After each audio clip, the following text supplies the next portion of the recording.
Today we're talking about balancing the power of emotions for children, which is basically understanding what emotions are, labeling emotions, then understanding how these emotions happen in our body, what are the functions of it. Once we identify those things, we move towards managing these emotions or organizing these emotions for children around us, whether it's children back at home or children in school, children that you're working with in some condition or the other. um, Before we move forward to what the functioning is, or what is it that we do with emotions, I am assuming that we all have a basic understanding of what these emotions are. There are 8 primary emotions that we have. Some people take it as 6 emotions, some consider it as 8 emotions.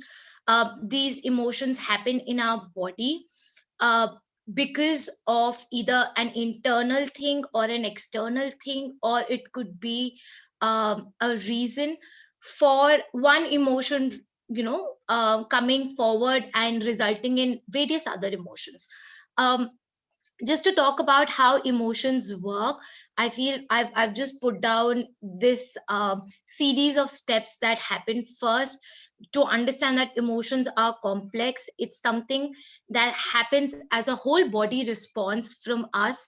um, Understanding these emotions help us appreciate them, and when we have a non-judgmental attitude or perspective or a way of dealing with these emotions, what happen is we can regulate them, we can change them, we can work as per us. We can that there is a thing that we say that the thoughts impact our behaviors and the behaviors impact our feelings, and the cycle keeps going on, and it could be linked any which way. So it's when you have understood your emotions, what it does to you is it gives you the power to decide what you want to do with it, whether you want to manage it for the good or you want to keep going on with how it's impacting your development, your lifestyle, your way of conduct. The first step that happens for emotions to work is an event that happens around you. Like I said, this event could be something that happens within you. It could be your thoughts, your behavior, some changes in your body or in your brain, some neurochemical reactions. Or if you're feeling tired or you're feeling hungry, then you have emotions. Or because of maybe body stiffness or exertion, that's when something happens within you. The other way an event can happen is when something happens around you, or for a child, when something happens, when people say things to them, or when some action is happening, or the weather conditions aren't good, or the child is facing some challenges, whether it's in school or back at home. Or the third option for an event to happen, like I said, is one event leads to another event. Suppose, for example, you're feeling guilty because you're feeling angry. There are times wherein you feel irritated because either you're anxious or you're nervous. So one feeling, one emotion is leading to the other. Then the second step for it is for you to have an interpretation about what it means to you, your beliefs, your assumptions about that particular event. Different interpretations can set off different emotions for an individual or for a child. The next step is a physical response that comes to from your body. Your muscles relax or they tighten. You see changes in the nerves in your brain, or there is an urge for you to react physically when you have an emotion going on. For example, when there is a young child, maybe a toddler, when they're hungry and the language is not developed for them, their physical reaction is maybe crying or throwing their hands or even sucking their thumb or putting anything that comes into their mouth. That's a physical reaction to an emotion that they're feeling. The next is behavioral expressions. When there is a physical response, there has to be a behavioral expression on how to express or to communicate what it is.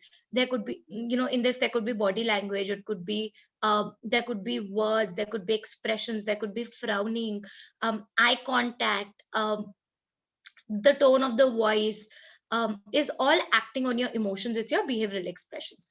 Then there are after effects of emotions. What happens is emotions love themselves. When when you're in a certain mood, you want to, either what happens is you continue with that mood because you're liking it, you're in it, or because that emotion overpowers your thoughts or your feelings, and then you stay in that after effect for that emotion. For example, if a child is, like I said, is hungry, and in hunger, even if you fed the child, sometimes what happens is the retaliation is there, the anger is there, he is still moving his or her hands or body, or still crying, takes time to settle in. So emotions have their after effect, which could be uh, pertaining for the good or can lead to many negative impacts. Moving forward, understanding emotions, there are three basic functions or the jobs that we have for emotions. uh, First is to communicate how, how you express yourself of what is it that's going on inside you, or communicating what are your needs, what are your wants at that moment. People often tell what they are feeling through expression of words or body language. It could be verbal, as I said, or non-verbal. um, the second function of it is to motivate people, motivate behavior. What happens is, action urges connected to a specific emotions are often hardwired. Emotions prepare us for an action. They tell us act now and stay focused, and they give us the motivation to change things. Um, Strong emotions help us overcome obstacles in our mind and in our environment around us. For example, um, if feeling fear can help a parent lift a car of their child, or feeling anger can help someone express an opinion to an authority figure. It helps you be motivated to do something that's coming your way. It also self validates something that you're feeling or you're going through. It gives us the information about what the situation is around you. For example, if I say, um, you know I am feeling happy that I'm able to do this, so that shows that I have caliber. It's talking about my self esteem, it's talking about things that I'm able to do. It's showing my feelings somehow substantiate or validate what I am doing or how I am doing. But there is a difference if you take it negatively. For example, if I say I feel incompetent, so therefore I am, or if I, um I am, I have hurt feelings, so the other person does not care about me. I'm this person who does these things. When you think of these negatively for yourself, then it leads to a different job rather than what its original thing is, to self validate you for your better, for your growth, for you to regulate your emotions, to manage your emotions, rather than letting yourself down or putting yourself down. If people use emotions to tell themselves, what they believe is correct in a good way, they can do this through a trial and error. That's when they'll be able to use emotions to self validate for growth. um, I'd also like to explain emotions using a metaphor which is commonly used in child development, which says the ball in the pool. What happens is, I want you to do a little bit of visualization with me here. um do a little bit of mental image. Think of yourself sitting on a beach, and it's a perfect sunny day. Every part of the perfect scene is saturated with light. You can feel the sand, you can hear the waves, you can hear people chirping around, either sitting on the sand soaking the sun or wanting to go in the water. um You were to be here to spend a nice day Sunday with your friend, but unfortunately that friend does not turn up. You're upset, you're annoyed, you're bored, your emotions are all over the place. Okay, and that's because you're alone. You were looking forward for something else and something else happened. um, your emotions are jumbled up together, swirling around in the most painful ways for you. You know, like I said, you're anxious, irritated, angry, bored, frustrated. um, Now you visualize this scenario in detail and imagine yourself uh, getting into the water, and suddenly you see a ball with you. Okay, now imagine this ball has all these emotions that you have or are feeling about the situation in regard to your friend or whatever it be, and you put your emotions in this ball. Now you've been there with this ball and people are noticing, people are observing, and you yourself are getting uncomfortable with the ball around. What you do is you try to sink this ball in the water. What happens now is the more you put this ball inside the water, it pops back up with, if you press it hard, it comes out hard. The more pressure you apply, with more force, it comes back, it pops back, and it could even hit you or hurt you in some way and knock off your balance. So how can you solve this problem? You don't want people to see this ball, you want to get rid of this ball. You don't want this to be around you or somewhere, it could be found or it could be seen.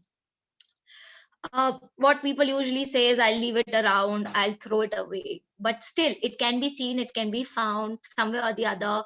People are going to identify it that it was with you. What do you do? Um, the best solution for this is go back to the beach in the sand, sit, deflate, look at where to deflate the ball and deflate it. What happens is you're identifying what the problem is. You're accepting, okay, now this is mine. There's nothing that I can do about it. What I can do is I can look at it. I can look at a problem, probably a solution, look at a problem from a conflict resolution mode. Try to look for a better solution, which will help me also become a better person. You deflate the ball, and that's it. That's all you have to do. Similarly, when you have your emotions, the more you suppress, the more it pops out. It comes out in your behavior, it comes out in your thoughts, it comes out with the way you conduct yourself, it comes out in the ways you communicate, or if you have a habit of journaling, expressing in some way, it comes through that. So it is important for you to identify these emotions, accept these emotions, and then sort of look for ways to regulate it, to manage it, to um, uh, get along with it rather than becoming an enemy with it. This whole uh, process of accepting, understanding, managing, and letting go of your emotions is called emotional regulation. Um, I always say that feelings are visitors. We should let them come and go. It's something that you should not hold for a very long time for yourself, because like I said initially, the more you hold on to it, if it's for the good, great. But if these are negative emotions, if these are emotions which are not making you feel happy, safe and comfortable and content, then you need to let them go. So like visitors come to your house, they spend some time, you pamper them, you offer them things, you have a good time, and then it's time for them to go and you bid them farewell. So it's the same way that you um, walk around with your emotions. uh, Keeping this in mind that we're talking about balancing the power of emotions for children, it's important to understand what are the factors that contribute to these emotions or to the process of managing these emotions. Um, like I put across on the screen. Kanika, can you see me? I can see emotional regulation impact. Yeah, you're changing your slides. Okay, I don't know what happened. Sorry, I'm so sorry for that. Technology fails me every time. So like I said, there are some contributing factors, the child's temperament, their personality, acceptance, resilience, um, the interaction the child has back at home with the parents or the caregivers, the extended family, how the child connects with the educators, the peers, what's their relationship, the background in terms of, are there any concerns for expressing emotions or sharing emotions back at home. There are times wherein culture also defines how you express yourself or how much you accept your emotions or express them to people to build a bond. So any history of emotions back at home in terms of complaints or expression, or is it something that's happening because of the culture? That's what child's background means here. Any trauma, any situations that's happened in the child's life or in the family that impacts the child to express their emotions or to understand emotions or manage emotional regulation. Why is emotional regulation important? Emotional regulation is important and it impacts not just the well-being of an individual because they're able to express emotions or able to identify their feelings, but also it generates empathy. uh, if you understand your emotions, then comes the point wherein you understand emotions for people, you can relate with them, you put yourself in their shoes and try and understand what's going on with them. So it builds a good relationship also, so quality relationships. It leads to a pro social behavior. There is satisfaction in the school because you feel you're content with what you're doing, your performance improves, there is academic achievement for you because if you're emotionally settled, you're well, you're feeling okay expressing yourself however it be. uh, you focus more on goals of learning, you focus more on achievements rather than looking at things of how you feel or what's hurt you or why are you angry. Your focus is because you're able to regulate that better, manage that better. uh, it also brings autonomy in children. They feel independent to take their decisions. They feel wanted because they are able to express themselves. They're much more calmer, they're more at peace when they're able to express to an individual or not just express, it's also about identifying for yourself. It's about your own it's about your self regulation, it's about your own well-being. It brings in discipline, it develops better skills, interpersonal skills. It also gives you emotional intelligence. You have a higher uh, um, advantage of understanding emotions for yourself and for people. um, Also it builds your resilience, your mental resilience, the ability to bounce back after adverse events that you have in life, or uh, the ability to hold yourself, put yourself back, gather your courage together, put a, put away your apprehensions, stand up straight and say, now I'm ready to face my fears, or I am ready for new challenges or obstacles to come in my life. It also calms them down. Like I said, they do better in school, they are able to handle their moods better, and they have lesser negative emotions, I say, because um, before they are able they know how they react to, or because they've had the emotional literacy or understanding of emotions, they're able to say, okay, for so and so situation I may feel this way, so I'm able to eradicate those from my life and be prepared in advance. They get sick less often. Now emotional regulation that we're talking about can happen in a in three different Sonakshi, ways. just a second. Can you stop your screen sharing and start it again? Because there's a little bit of a gray patch which is hiding the content. Oh, okay. And now reshare.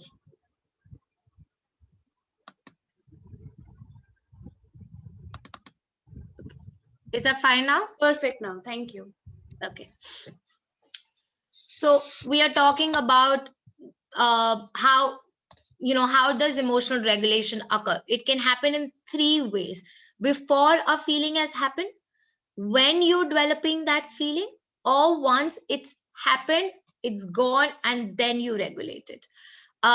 What happens before a feeling is happening is, a situation is going to happen.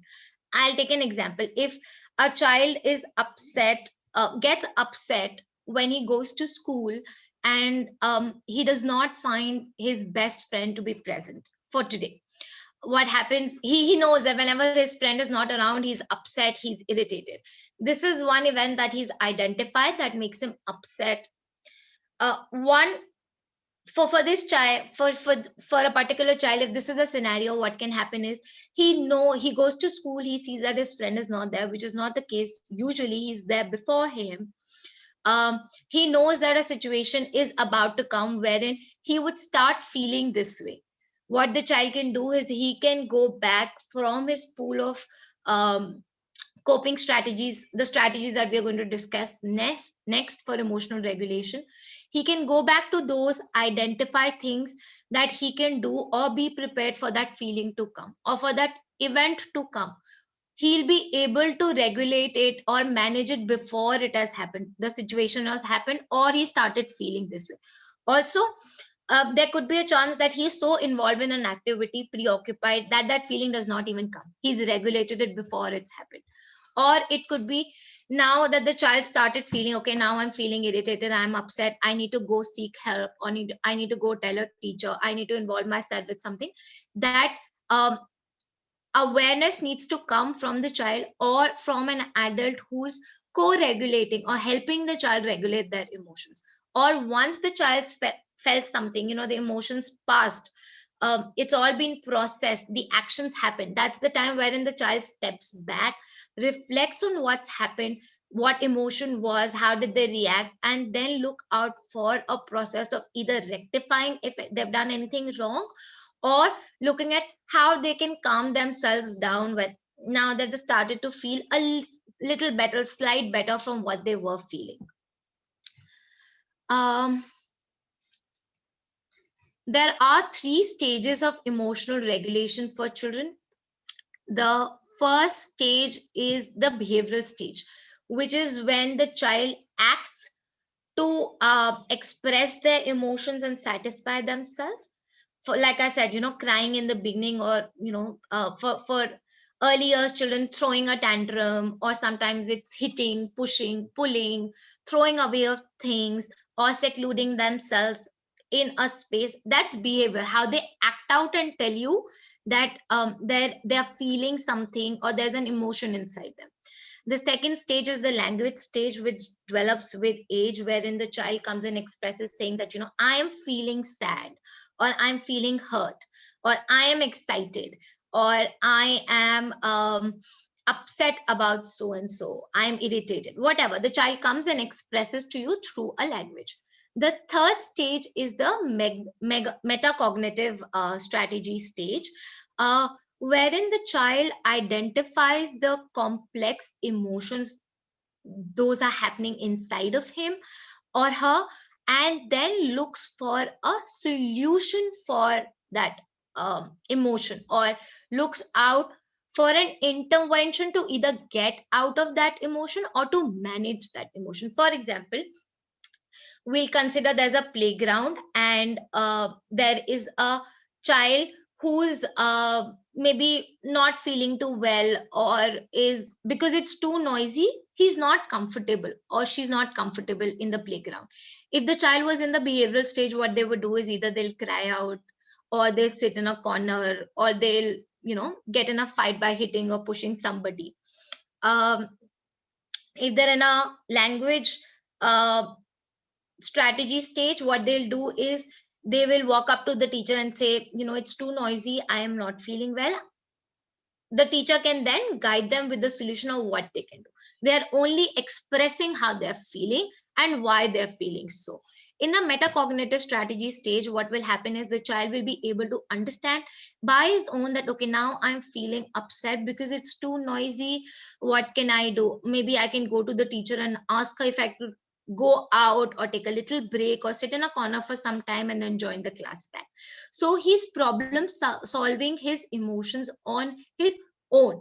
This is the metacognitive strategy stage. um like I always say, the car metaphor for understanding emotions, and it's all the way through that. Once it's like a journey, everything around you happens. This is your life. The accelerator are your emotions that you get. There are times wherein there are less, there are times where there are more emotions. You are the driver of your own seat. You can manage, accelerate whatever you want. The gears are the stages or the phases of your life. You change them. Sometimes there are ups, sometimes there are downs, so you have to change the gears of your life. Then the brakes act out as emotional regulation for you. These are uh, this is a place wherein you can step down or hold on to your pace. If you balance your emotions and your emotional regulations, your journey is fulfilling, it's memorable, it's smooth for you. um Name it to tame it. It's very important, extremely important for children of young age to identify these emotions. For that, they have to name these emotions. uh, Whenever I talk with children and I ask them, or even adults for that matter, parents, I ask them, how are you feeling? They give me, I'm fine, feeling good, well. These words, only these three for happy, or for children could come sad.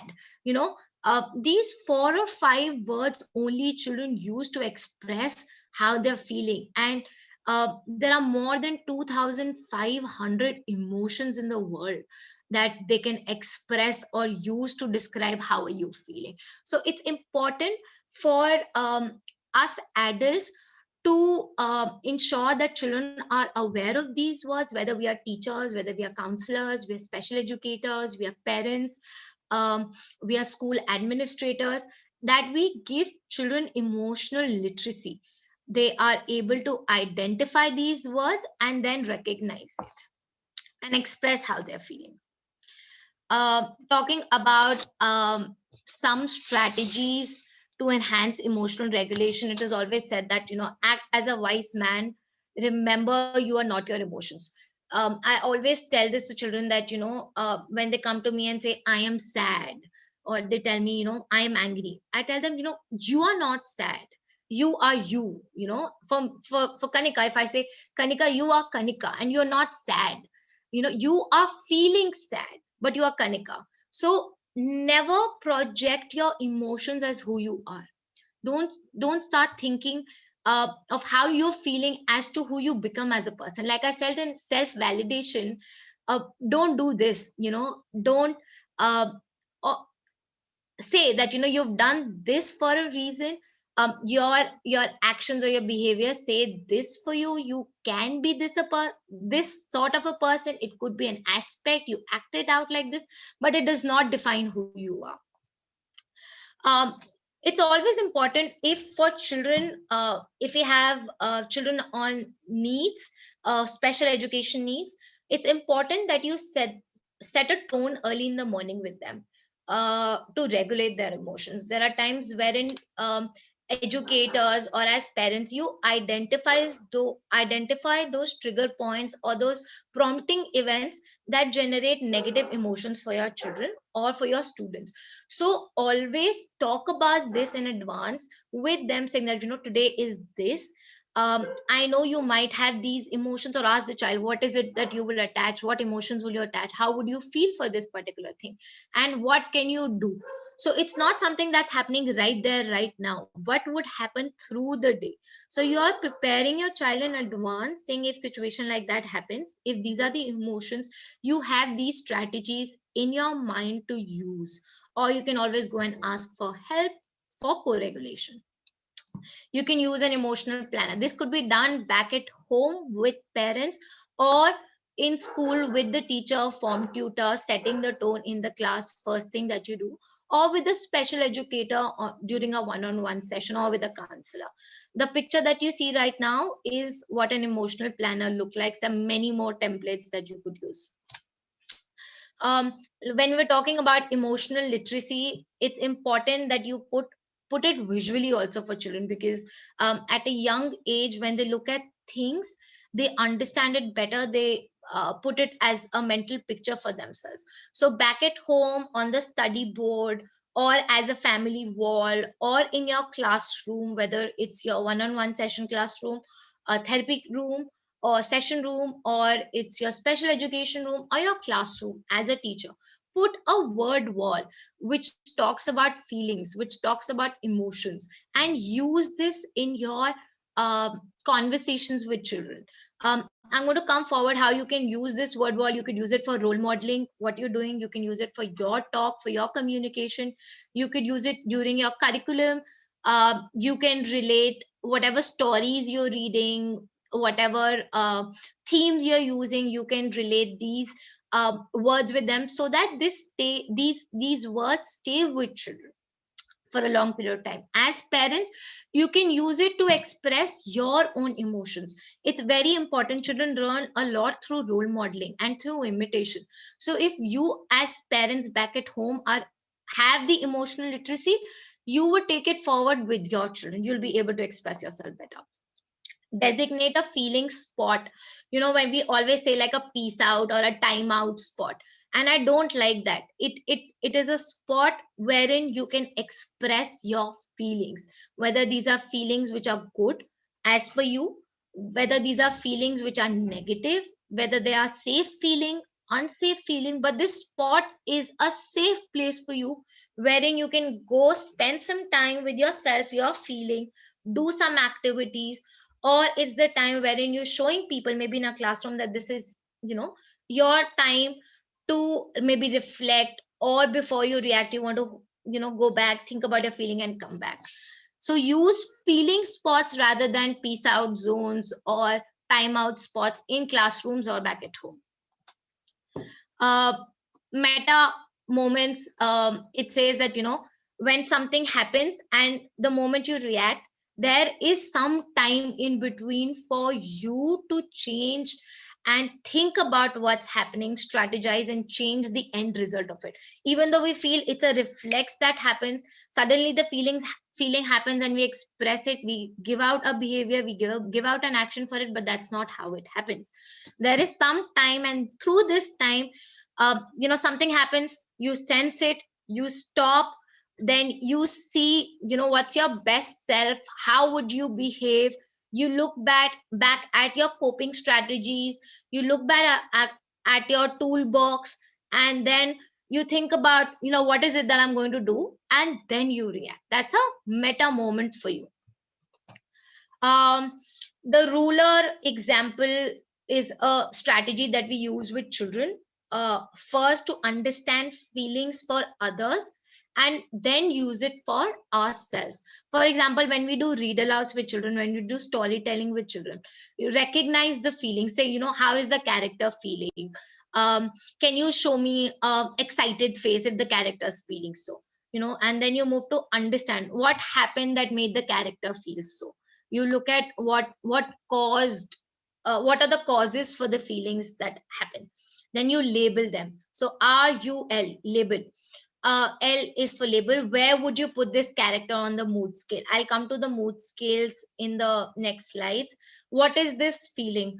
um, can you identify other feelings that the character had? Or how are you feeling right now? That's also labeling. So labeling, maybe behaviors or outcomes on emotions, then expressing how did that character express, act when he or she was feeling, what else can you do when you're feeling so. So you're talking about expression. Then R is for regulate. What did the character do when he or she felt so and so? What could you do to help a friend who is feeling so? So you're also building on social skills using emotional regulation for children, understanding emotional regulation. Like I said, when you use it for others, recognizing, understanding, labeling, expressing, and regulating, technique, we call it ruler. When you use it for yourself, you call it blueprint. So you can use these terms with your children to understand and signal if they are children in class 4 or 5 or in middle school. These terms they're aware of, or you can say that, now it's time for you to blueprint. That's the time where the child says, oh, now it's time for me to recognize my emotions and I can use the scale ruler. Turtle techniques works amazing for younger children, where you say that, how a turtle is. You recognize your feelings, you stop your body, you tuck yourself in, you go in your shell, you take a deep breath, count till 3, 5, 10, whatever. And once you feel you're calm, you come out and you think of a solution then. It's for you to calm yourself. Rather than giving a reaction, you respond with time. Role model, like I was saying, it's really important for us adults to look at our own behaviors or look at how we conduct ourselves in front of children. Children learn amazingly through imitation, and that happens especially for younger ones. So if you are regulating your emotions, if you are able to express your emotions, if you're able to manage your emotions, children would learn that from you and take it forward in their own lives, whether you're a parent, you're a teacher, like I said, special educator, counselor, whosoever. um Now again, I say that emotions have flavor and feel. One Meenakshi, emotion less can than a be, minute left. okay, I'm just winding up quickly. um, Emotions can go from scale of 1 to scale of 10 with different subheads also. I'm happy, I'm joyful, I feel uh, thrilled, I feel gay. All of these things are happy, this is happiness. But there are different levels of it for people. Everyone has their own unique style, and that's what one needs to identify. This is a mood meter. You can use it with your children. Assign different colors to different levels or scales of feelings. The red could be feelings which are unpleasant, yellow could be pleasant, green could be happy feelings, good feelings, calm feelings, and then the blue could